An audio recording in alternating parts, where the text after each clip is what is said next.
Hey everyone, how we doing today? This is James Sweeney, aka SplitSuit. Welcome back to another video. And as part of the Ask SplitSuit a Question series, a bunch of people ask hand history questions, and today's question comes from Tim, and Tim just wants me to review this spot with King Jack suited. So let's check it out. Okay, so this is a 1-2 live cash game. Heroes under the gun with King Jack suited and $65 to start. And if we just look around the table, really nobody has a full stack, and this is just not a game I would play in.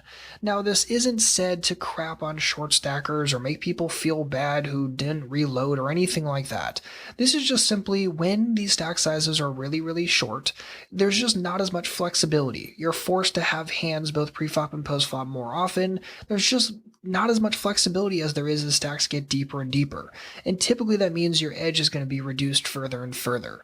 So this is just not a game I would play in if, there's really no one I could even reload and contend with. I mean, the tricky dude has 180, but even that's not a full stack.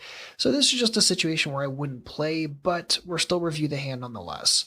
So Hero decides to raise for 2.5x onto the gun, and off a 30-ish big blind stack, I don't want to be doing this. One, this is a very small raise in a live environment. It's never ever going to get through.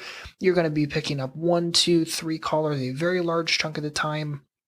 And even, just based on the stack size, say you end up getting a few callers, that's 20 in the middle, that's 60 back. You're talking about a 3 SPR pot with King Jack most likely first to act or second to act.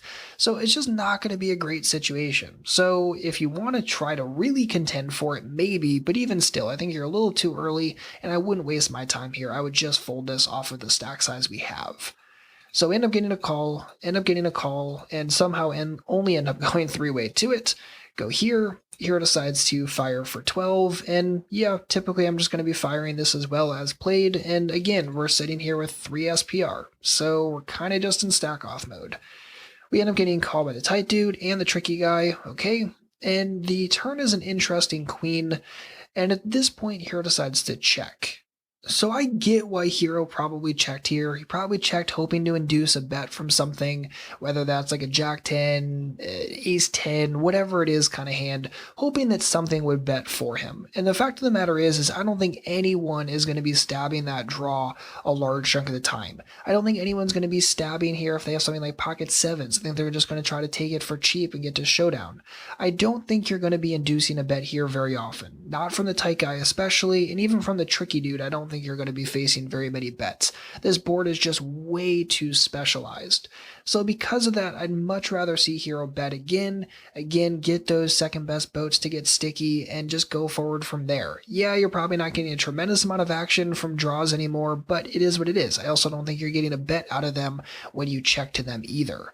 So in this exact situation, it does go check, Jack on the river, Hero decides to bet 20, and again, it doesn't really matter at this point. This is kind of a situation where we shouldn't have been involved pre-flop. As played on the turn, I think we really misstepped, and I just think that we're going to be, kind of in a situation where we really won't be here very often, so it doesn't matter all that much. Hero ends up picking it up, and that's all well and good. But again, the major inflection points, the game itself, I'm probably not going to play in. Stack sizes are too short. There's not enough maneuverability. My edge most likely is not going to be large enough for me to want to play this.